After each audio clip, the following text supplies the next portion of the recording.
누룩과 같으니라. 마태복음 13장 33절. 또 비유로 말씀하시되 천국은 마치 여자가 가루 서말 속에 갖다 넣어 전부 부풀게 한 누룩과 같으니라. 누가복음 13장 20절 21절. 또 가라사대 내가 하나님의 나라를 무엇으로 비할꼬?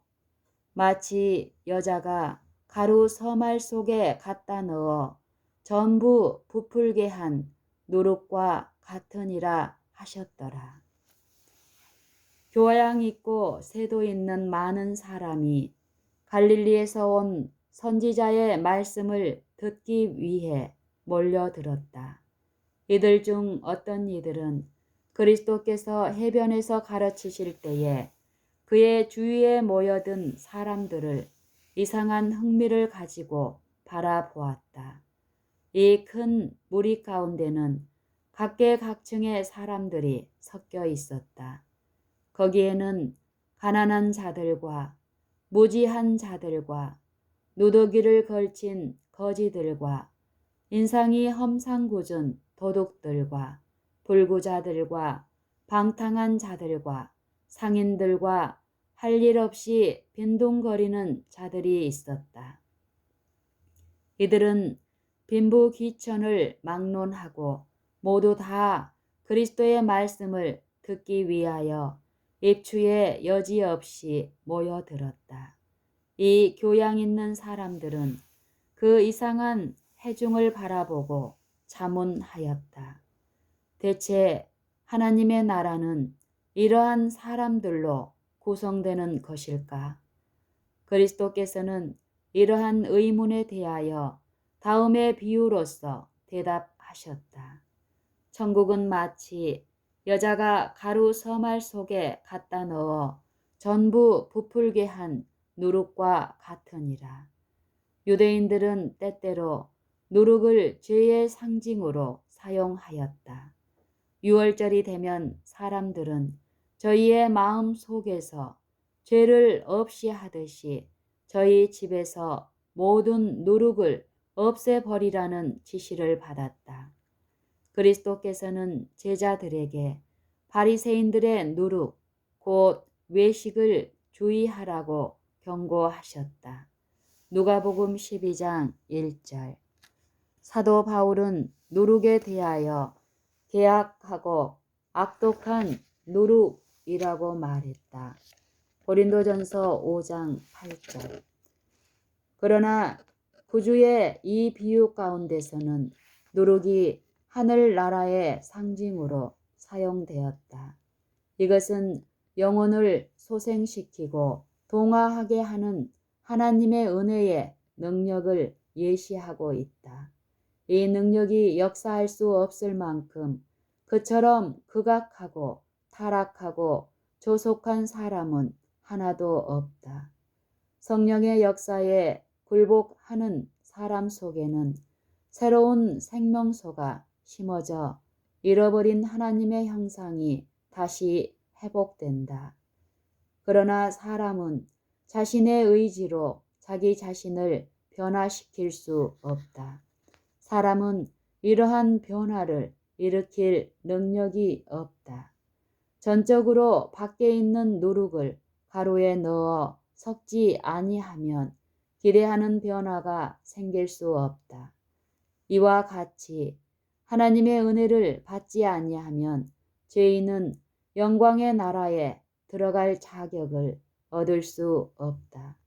이 세상이 줄 수 있는 차원 높은 모든 교양과 교육으로도 죄인을 하늘의 자녀로 변화시킬 수 없다. 갱생시키는 능력은 하나님께로부터 받아야 한다. 변화는 오직 성령의 역사로 말미암아 이루어질 수 있다. 빈부귀천을 막론하고 구원을 얻고자 하는 모든 사람은 이 같은 성령의 역사에 복종하지 않으면 안 된다. 가루 속에 넣은 누룩이 속에서부터 부풀게 하는 작용을 일으켜 점차 밖으로 나오는 것처럼 하나님의 은혜가 우리의 생애를 변화시키는 역사도 먼저 마음 속이 새로워짐으로 이루어진다. 외적인 개선만으로는 우리를 하나님과 화목해 하기에 충분치 못하다. 이런 악습, 저런 악습을 교정함으로 품성을 개선하려고 노력하는 사람이 많다. 그러나 이러한 방법으로 그리스도인이 되기를 바라는 사람들은 출발부터가 잘못된 것이다. 우리는 먼저 마음에서부터 시작해야 한다. 신앙을 고백하는 것과 마음속에 진리를 간직하고 있는 것은 전혀 다른 것이다. 진리를 아는 것만으로는 넉넉지 않다. 우리는 진리를 안다고 하면서도 생각의 방향을 바꾸지 않을 수 있다.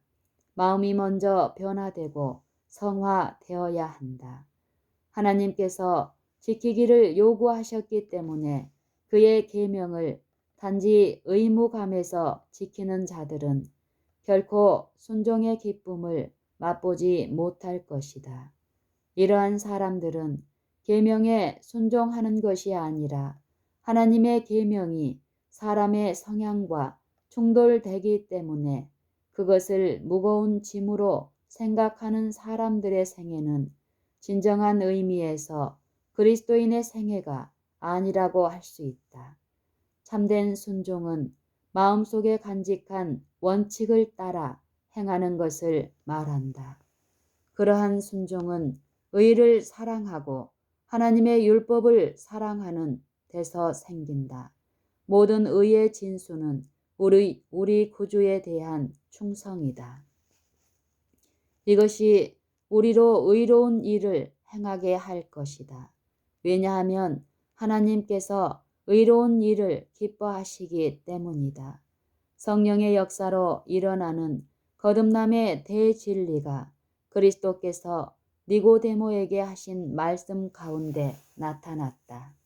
진실로 진실로 내게 이르노니 사람이 거듭나지 아니하면 하나님 나라를 볼 수 없느니라.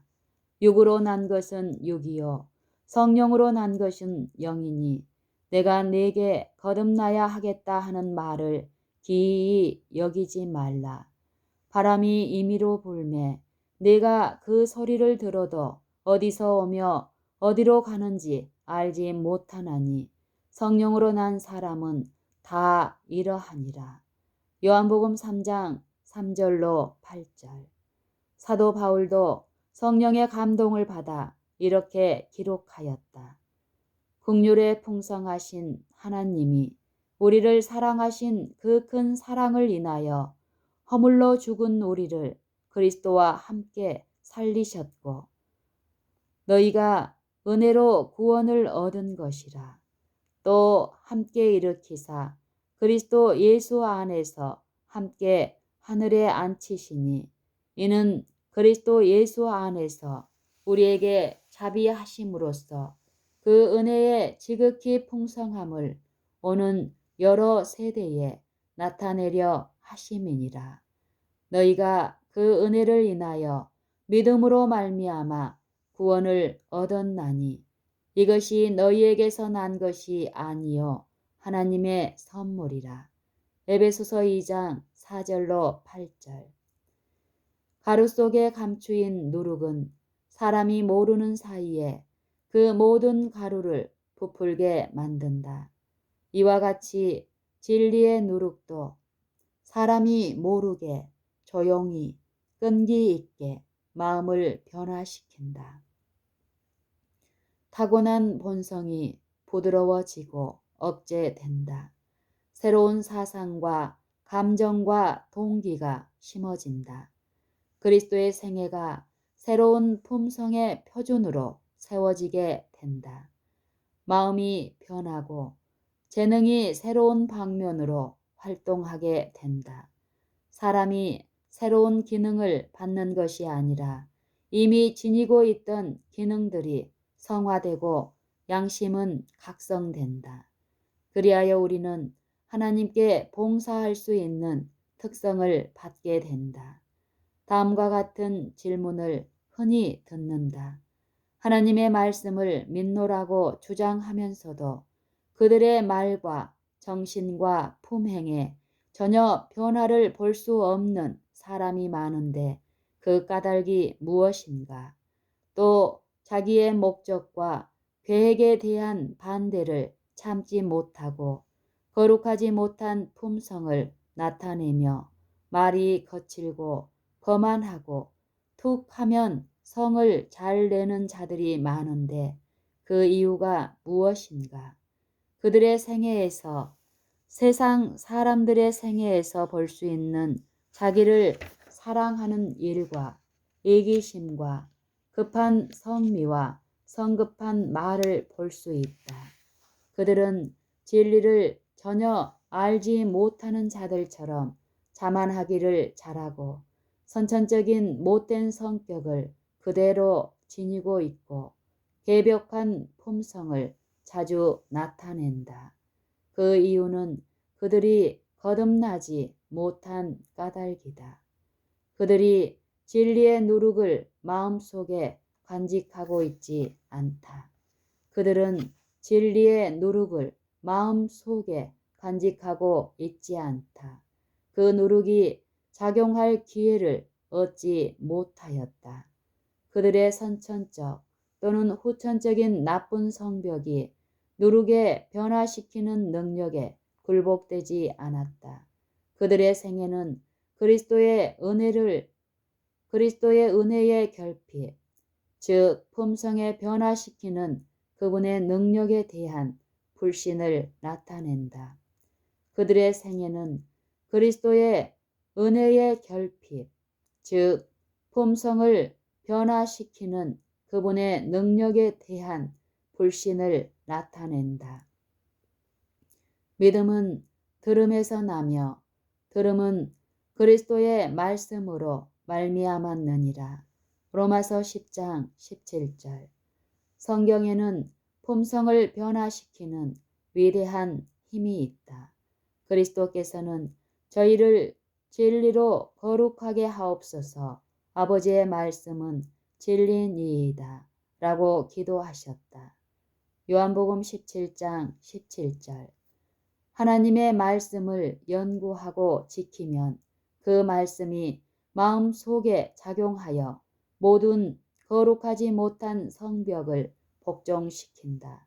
성령께서 오셔서 죄를 깨닫게 하시고 마음속에 생긴 믿음이 그리스도의 사랑으로 역사하게 되어서 우리의 몸과 영과 혼이 그리스도의 형상과 일치하게 된다. 이렇게 되면 하나님께서 우리를 당신의 뜻을 행하시는데 사용하실 수 있게 된다. 우리에게 주신 능력은 우리의 속에서 역사를 시작하여 밖으로 나오게 되며 그것이 우리로 하여금 받은 바 진리를 다른 사람들에게 전하게 한다. 성경의 진리는 사람의 가장 큰 필요인 믿음으로 말미암는 심령의 거듭남을 이루게 해준다. 이 큰 진리의 원칙을 우리의 일상생애에 실천하기에는 너무 순결하고 거룩한 것이라고 생각해서는 안 된다. 물론 이 진리는 하늘에 미칠 만큼 높고 영원을 포용할 만큼 원대하지만 그 진리의 생생한 가마가 사람의 경험 속에 짜여야 한다. 그 진리가 우리 생애의 크고 작은 온갖 일에 침투되어야 한다. 진리의 누룩을 마음속에 받아들이면 그것이 우리의 욕망을 통제하고 우리의 사상을 순결하게 하고 우리의 성미를 부드럽게 할 것이다. 그것이 또 우리의 정신력을 소생시키고 심령에 힘을 불어넣어 줄 것이다. 그것이 우리의 상상력과 사랑하는 능력을 넓혀줄 것이다. 이러한 진리의 원칙에 젖은 사람들을 세상 사람들은 이상하게 여긴다. 이기적이고 돈을 사랑하는 사람들은 자신을 위해 재물과 명예와 세속적 환락만을 추구하며 살아간다. 이러한 사람들은 영원한 세상을 도외시한다. 그러나 그리스도를 따르는 자들은 이런 것들에 몰두하지 않을 것이다. 그들은 그리스도를 위하여 일하며 극기하고 그리스도도 없고 소망도 없이 이 세상에 살고 있는 무수한 사람을 구원하시려는 위대한 그리스도의 사업을 기꺼이 도울 것이다. 세상 사람들은 이러한 사람들을 도무지 이해할 수 없다. 이는 그들이 영원한 것을 염두에 두고 있기 때문이다. 구속하시는 능력을 지닌 그리스도의 사랑이 마음속에 들어오면 그 사랑이 다른 모든 동기를 정복해서 그 사랑의 소유자로 하여금 세상의 부패한 가마를 초월하게 해준다.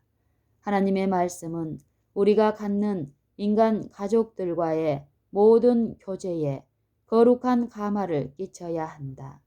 진리의 누룩은 경쟁심이나 야심이나 으뜸이 되고자 하는 마음을 갖게 하지 않는다. 하늘에서 온 참된 사랑은 이기적이거나 변하기 쉬운 것이 아니다. 이 사랑은 사람의 칭찬에 의존하지 않는다.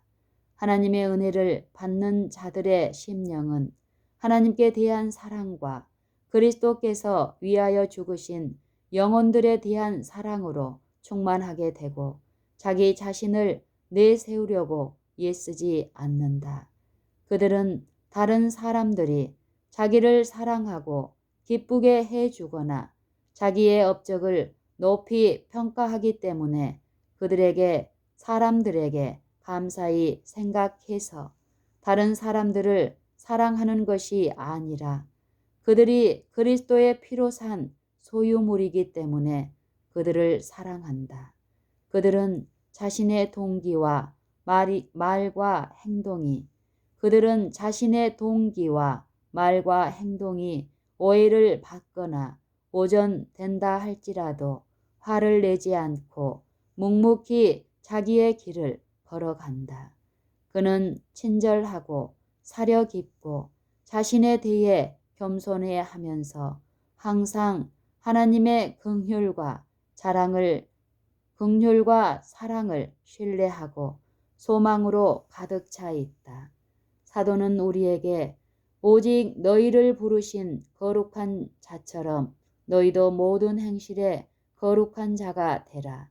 기록하였으되 내가 거룩하니 너희도 거룩할지어다 하셨느니라. 베드로전서 1장 15절로 16절에서 권고하였다. 그리스도의 은혜가 우리의 성정과 음성을 주관해야 한다. 그 같은 은혜의 역사를 우리는 형제 사이에 나타나는 예의와 부드러운 관계 중에서 찾아볼 수 있고 친절한 말과 격려의 말 속에서 엿볼 수 있을 것이다. 그렇게 되면 천사들이 우리 가정에 머물기를 좋아하고 우리의 생애는 아름다운 향기를 풍기게 되어 이 향기는 거룩한 향례처럼 하나님 앞에 올라가게 된다. 사랑은 친절과 온유와 인내와 오래 참는 일을 통해 나타난다.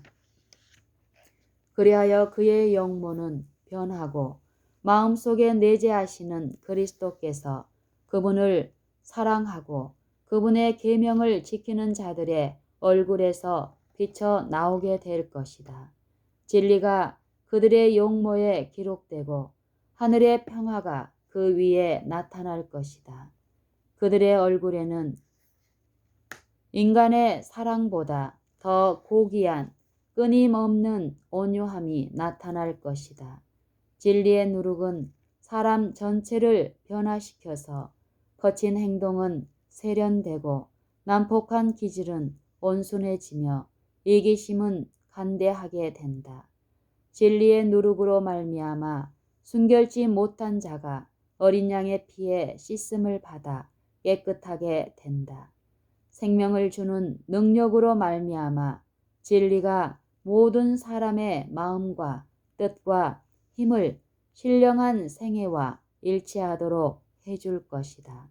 그리하여 인성을 지닌 사람이 신의 성품에 참여하는 자가 되고 이러한 우리의 성품의 아름다움과 완전함을 통해서 그리스도께서 영광을 받으시게 된다. 이런 변화가 생기는 것을 보고 천사들은 말할 수 없이 기쁜 노래를 부르게 되고 하나님과 그리스도께서도 그분의 품성을 닮은 영혼들로 인하여 몹시 기뻐하시게 된다.